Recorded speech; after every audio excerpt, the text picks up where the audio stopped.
چاہتے ہیں کہ اس وطن میں جو ہے انسانوں کی عصمت بحال ہو، اس وطن میں جو ہے انسانوں کی عزت نفس بحال ہو، ان کے ناموس کا تحفظ ہو، ہمارے بچوں کو کہیں جو ہے ایل او سی کے اوپر جو ہے وہ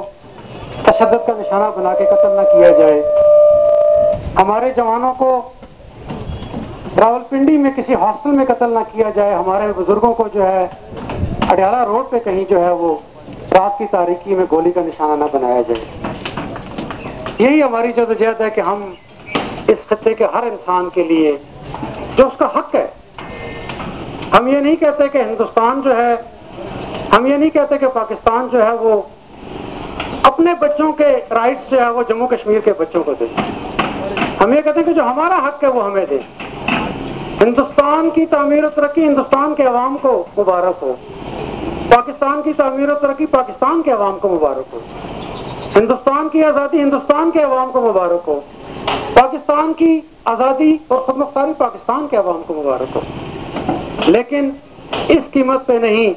کہ ہندوستان اور پاکستان جموں کشمیر کے اوپر جو ہے ایک نوآبادیاتی نظام قائم کر کے رکھیں اور خود آزادیوں اور خود مختاریوں سے مستفید ہو۔ یہ بات ہمیں قبول نہیں ہے۔ ہم یہ کہتے ہیں کہ ریاست جموں کشمیر ابد الآباد سے اس کرۂ ارض پہ موجود ہے، ہم ہندوستان اور پاکستان سے کوئی خطہ زمین کاٹ کے کوئی نئی مملکت نہیں بنانا چاہتے، ہم ابد الآباد سے اس خطے اس کرۂ ارض پہ موجود اس سرزمین کو جس کی 5,500 سالہ تاریخ ہے، جو ایک درخشندہ مستقبل رکھتے رہے ہیں ماضی میں، اور آج 450 سال سے پسماندگی کے ادوار بھی برداشت کیے ہیں اس قوم نے، ہم اس کی عظمت رفتہ کے لیے جدوجہد کر رہے ہیں۔ ہم جو ہے وہ کوئی انہونی بات نہیں کر رہے۔ دنیا میں تقریباً 200 سے زائد مملکتیں جو ہیں جو رقبے اور آبادی کے حساب سے ہم سے چھوٹی ہیں، ایسی مملکتیں بھی آزاد اور خود مختار ہیں جن کی چند ایکڑ کی جو ہے نا وہ خطہ زمین ہے، جن کے پاس چند ہزار جن کی آبادی ہے، تو ہم 1.5 کروڑ انسانوں کا اجتماع، ہم 1.5 کروڑ انسانوں کی قوم، اور جس کے پاس جو ہے 84,471 مربع میل کی سرزمین، اور سسک کے زندگی گزارنے کے اوپر مجبور ہیں اس کرے میں، اس خطے میں، یہ ہمیں قبول نہیں ہے۔ اور ایگزیکٹلی اسی غلامی اور اسی پسماندگی کے خاتمے کے لیے کیا ہوتا ہے پسماندگی؟ پسماندگی یہی ہے نا، یہ ذہنی پسماندگی نہیں تو کیا ہے کہ ہر شہر جو ہمارے حقوق کے لیے جدوجہد کر رہا تھا، آج جب وہ مارا گیا تو ہم جو ہے یہاں پہ چند سو لوگ جو ہے یہاں اس کے لیے احتجاج کر رہے ہیں، اور آپ یقین جانیے کہ آپ کے اور میرے احتجاج سے عارف شاید زندہ نہیں ہوگا، عارف شاید آپ کے اور میرے احتجاج سے زندہ نہیں ہوگا۔ ہم یہ احتجاج اپنے تحفظ کے لیے کر رہے ہیں، اس بات کو سمجھنے کی کوشش کیجئے۔ آج اس جموں کشمیر کے انسانوں کے حقوق کے لیے عارف شاید مارا گیا، اس سے پہلے مقبول بٹ شہید کو جو ہے مار دیا گیا تھا، اس سے پہلے اور کئی لوگ آپ کی آزادیوں کے لیے، آپ کے درخشندہ مستقبل کے لیے، آپ کے بچوں کے درخشندہ مستقبل کے لیے اپنی جانوں کا نذرانہ دیتے آئے ہیں، انہیں اس طرح سے راستے ہٹایا جاتا رہا۔ تو کیا آپ یہ سمجھتے ہیں کہ یہ کوئی آخری کام تھا؟ یہ غاصبوں کا، ظالموں کا، سامراجیوں کا یہ کوئی آخری کام تھا؟ یہ کوئی آخری قتل انہوں نے کیا ہے؟ نہیں، اس کے بعد انہی چوراہوں پہ، انہی سڑکوں پہ کوئی اور عارف شاید مارا جائے گا کسی اور نام کے ساتھ، کل ہماری باری ہوگی، پرسوں کسی اور دوست کی باری ہوگی، اس لیے کہ ہم بنیادی طور پہ ہندوستان اور پاکستان کے ان حکمرانوں کے جو ویسٹڈ انٹرسٹ ہے ان کے اوپر کاری ظرف لگانے کی کوشش کرتے ہیں، جب ہم یہ کہتے ہیں کہ ہمیں جموں کشمیر کی حقیقی قومی آزادی چاہیے، جب ہم یہ کہتے ہیں کہ ہمارے بچوں کو ان کا حقیقی مستقبل کے حوالے کیا جائے، جب ہم یہ کہتے ہیں کہ ہماری توانائی اور ہماری دولتیں جو ہماری آنے والی نسلوں کے حوالے کی جائیں، اور یہ ہندوستان اور پاکستان کے حکمرانوں کو قبول نہیں ہے، لہذا وہ آپ کو اسی طرح سے قتال کرتے رہیں گے۔ میری آپ سے ایک ہی درخواست ہے کہ اس ظالمانہ اقدامات کے خلاف ہمارے پاس کوئی توپ و تفنگ نہیں ہے، ہمارے پاس کوئی ایٹم بم نہیں ہے، اور لیکن یہ ہمارا یقین ہے کہ ہم یہ سمجھتے ہیں، یہ سیاسی لوگوں کا یہ یقین ہوتا ہے کہ اس طاقت کا سرچشمہ عوام ہوتے ہیں، لہذا عوام جو ہیں وہ آپ کے اوپر ڈھائے جانے والے ان مظالم کا خاتمہ کر سکتے ہیں، لیکن اس کے لیے آپ کو کالر سے کھڑا کرو وہ کٹوا سے پنجاب تک آپ کو اکٹھا ہونا پڑے گا. آپ کو اس پوری قوم کو اکٹھا کرنا پڑے گا. آپ کو ایک دوسرے کا بازو پکڑنا پڑے گا. آپ کو ایک دوسرے کا شانے کے ساتھ شانہ ملانا پڑے گا. ایک اکٹھ پیدا کرنا ہوگا. اور جب آپ ایک اکٹھ پیدا کریں گے تو پھر دیکھیے کہ پاکستان کے چینل کس طرح سے آپ کو جو ہے فوکس نہیں کرتے ہیں. پھر آپ دیکھیں گے کہ آپ کے خلاف ہونے والے مظالم کو جو ہے دنیا بھر کے چینل سے دنیا بھر کا میڈیا جو ہے کیسے فوکس نہیں کرتا ہے. لیکن شرط یہ ہے کہ آپ کو اکٹھا ہونا پڑے گا. اگر آپ اکٹھے نہیں ہوئے اور اگر آپ جو ہے وہ چھوٹے چھوٹے فروئی اختلافات کا شکار رہے جو دشمن چاہتا ہے کہ ایسا ہو، اور میں یہ سمجھتا ہوں یہ میرا تجربہ ہے، یہ میرا 20-25 سالہ سیاسی تجربہ ہے کہ میں نے یہ دیکھا ہے کہ ہم بہت سارا کام شاید انمیچورٹی کی بنیاد کے اوپر جو ہمارے حکمرانوں نے جو ہمارے اوپر قبضہ رکھنے والوں نے کرنا تھا وہ کام ہم خود بھی کرتے چلے آئے ہیں. میں نے آپ پہ الزام لگایا، آپ نے مجھ پہ الزام لگایا، آپ نے میری ٹانگ کھینچی، میں نے آپ کی ٹانگ کھینچی. اور یہی ہمارا دشمن چاہتا ہے.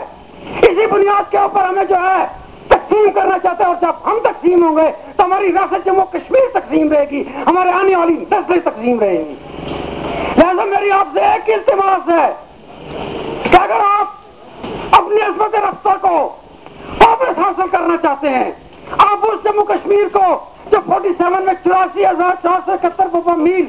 رجسٹر ہوا تھا یونائیٹڈ نیشن کے اندر، اس کو دوبارہ سے مستعد دیکھنا چاہتے ہیں، اگر آپ اپنی گمگشتہ قوم کو جو ہے ایک مرتبہ پھر اقوام متحدہ کے ایک ممبر قوم کے طور پہ ریکگنائز کروانا چاہتے ہیں تو پھر اس کے لیے آپ کو اکٹھا ہونا پڑے گا. پہلے سیاسی کارکنوں کو اکٹھا ہونا پڑے گا، ایک مثال دینی ہوگی، اس کے بعد آپ کی نیشن بھی آپ کے ساتھ جو ہے آپ پہ شانہ پشانہ آپ کے ساتھ اکٹھی ہوگی. اور میں جانتا ہوں کہ جب قومیں کھڑی ہو جاتی ہیں تو پھر آپ نے دیکھا کہ دنیا میں چھوٹی چھوٹی قوموں نے جو ہے کس طرح سے آزادی حاصل کی. آپ کی جو عمر ہے اس عمر کے دوران بھی جو ہے کئی ملک جو ہے وہ آزاد ہوئے، اور ہمیں تو نصف صدی ہو گئی ہے. میری صرف آپ سے یہ درخواست ہے کہ وہ جو شعوری اسٹرگل ہے اس کو آپ جو ہے زیادہ سے زیادہ آرگنائز کرنے کی کوشش کریں. اس کے لیے جو ہے آپ لوگوں کے اندر جانے کی کوشش کریں، لوگوں کو سمجھانے کی کوشش کریں. ان کا قومی مفاد جو ہے ان کا جو اپنا ذاتی مفاد ہے اس کے ساتھ جڑا ہوا ہے. میں یہ سمجھتا ہوں کہ ہر انسان جو ہے اس کی پہلی نظر جو اپنے ذاتی مفاد کے ساتھ ہوتی ہے، اور یہی وجہ ہے کہ ذاتی مفاد کے لیے تو سب کچھ کرنا چاہتا ہے لیکن قومی مفاد کے ساتھ وہ جڑتا نہیں ہے. لیکن یہ ہمارا کام بنتا ہے کہ ہم اسے یہ سمجھائیں کہ جب منگلا ڈیم کی خالص آمدن جو جموں کشمیر کے عوام کے اوپر صرف ہوگی تو 10 پیسے میں فی یونٹ جو ہے وہ جموں کشمیر کے ہر گھر میں جو ہے پہنچے گا. آج جو غاصب حکمران آپ سے 4 روپے سے لے کر 10 روپے تک آپ سے جو ہے مختلف ٹیرف ریٹس کی بنیاد کے اوپر آپ سے جو بجلی کا بل لیتے ہیں، یہی 10 پیسے میں منگلا ڈیم کی بجلی آپ کو میسر ہو تو 10 پیسے میں فی یونٹ آپ کو ملے گی. اس طرح سے جو ہے وہ ایک عام انسان یہ سمجھے گا کہ ہاں یہ جو قومی مفاد ہے منگلا ڈیم کی آمدن حاصل کرنے کا، اس کے ساتھ جڑیں گے تو میرا ذاتی مفاد بھی جیسے حل ہوگا. بہت لمبی بات کر سکتا ہوں لیکن اپنی بات کو ختم کرتے ہوئے کہ جیسے بچہ روتا نہیں ہے تو ماں اس کو دودھ نہیں پلاتی، جدوجہد نہیں کریں گے، باہر نہیں نکلیں گے، آواز بلند نہیں کریں گے، اپنا کامن پولیٹیکل پرپس دنیا کو نہیں بتائیں گے تو جموں کشمیر کی تقدیر تبدیل نہیں ہو سکتی ہے. جموں کشمیر میں ایک ترقی کا راج جو ہے وہ قائم نہیں ہو سکتا ہے.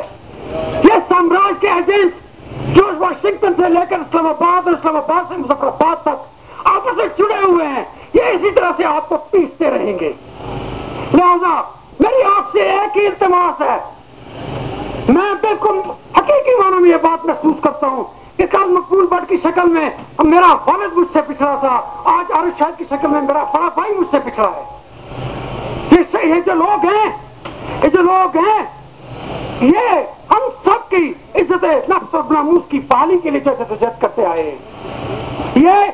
ان کا ایجنڈا جموں کشمیر کی نسلوں کے درخشندہ مستقبل کا ایجنڈا تھا، اور یہی ایجنڈا ہم سب کا ہونا چاہیے. اور جب ہم سب کا ہوگا تو پھر ہمیں کوئی شکست سے جو ہے پھر ہمیں کوئی شکست نہیں دے سکے گا، اور پھر فتح کا سورج ہمارے سروں کے اوپر ضرور طلوع ہوگا، فتح کا سورج ہمارے سروں پہ ضرور طلوع ہوگا۔ وآخر دعوانا الحمدللہ رب العالمین والسلام۔ جو دوست آج کے اس احتجاجی پروگرام میں صبح سے ہمارے ساتھ شریک سفر ہیں، میں ان تمام کا شکر گزار ہوں، لیکن آپ سے ایک درخواست ہے کہ جو ہم احتجاجی پروگرام کرتے ہیں اس کو لمبا نہیں کیا کریں، اس کو شارٹ کیا کریں، 2-4 مقرر اگر مدلل بات کر لیتے ہیں اور اس پروگرام کی غرض و غایت بیان کر لیتے ہیں تو میرا خیال ہے ہر شخص کو جو ہے بات کرنے کے لیے سار نہیں کرنا چاہیے، اپنا دل بڑا کریں۔ جس تحریک کے ساتھ آپ وابستہ ہیں اس میں یہ بڑے دل کی تحریک ہے۔ میں جب نیچے بیٹھا تھا تو میں سوچ رہا تھا کہ یار ہم سے 2 گھنٹے اس دھوپ میں نہیں بیٹھا جاتا۔ مقبول بٹ جو ہے وہ 12.5 سال جیلوں میں پتہ نہیں کتنی تکلیفیں اس نے ہمارے لیے اٹھائیں، پتہ نہیں کتنی تکلیفیں سہولتیں اس نے ہمارے لیے اٹھائیں، برداشت کی۔ ہم چند گھنٹے جو ہے ہم دھوپ میں نہیں بیٹھ سکتے، ہم چند گھنٹے سڑک میں نہیں بیٹھ سکتے۔ اپنے آپ کو تیار کیجیے اس جنگ کے لیے۔ یہ جنگ آسان جنگ نہیں ہے، یہ جنگ چھوٹی جنگ نہیں ہے، جیسے لیاقت یار صاحب نے کہا کہ تیار کریں اپنے آپ کو۔ ہم اس جنگ میں جانا جا رہے ہیں، بنیادی طور پہ ہم نہیں جانا چاہتے تھے، ہم پرامن لوگ تھے، لیکن ہمیں دھکیلا جا رہا ہے ایک بند گلی میں۔ اور حکمرانوں یہ بات یاد رکھو کہ اگر آپ بلی کو بھی ایک کمرے میں بند کریں گے نا، راستہ اس کا بند کریں گے تو آپ کے اوپر چپے گی، اور یہ تو انسان ہے، یہ کب تک جو آپ ان کا راستہ بند کریں گے، کب تک انہیں بند گلی میں دھکیلیں گے؟ اب انہوں نے اپنے سروں پہ کفن باندھ لیا ہے، اور جو ایک شخص سر پہ کفن باندھ لیتا ہے تو پوری سوسائٹی کا جو ہے تحت کو تحت کر دیتا ہے۔ ہم جانتے ہیں کہ کس طرح سے بدر کے میدان میں جو ہے 313 نے ہزاروں کو شکست دی تھی۔ یہ مت جانو، مجھے پتا ہے یہاں ڈائریاں لکھی جاتی ہوں گی جی 100-150 لوگ 200 لوگ یہاں پہ جمع تھے، انہیں کم مت جانو، یہ سب نکلیں گے اپنے سروں پہ کفن باندھ کے تو پھر تمہارے حصے میں سوائے پریشانی کے اور کچھ نہیں آئے گا۔ آخر دعوانا الحمدللہ رب العالمین والسلام۔ ایک یہ اعلان ہے کہ 23 مئی کو دن 2 بجے تمام پارٹیز کی میٹنگ ہے، راولا کوٹ میں تشریف لائیں۔ اس کے بعد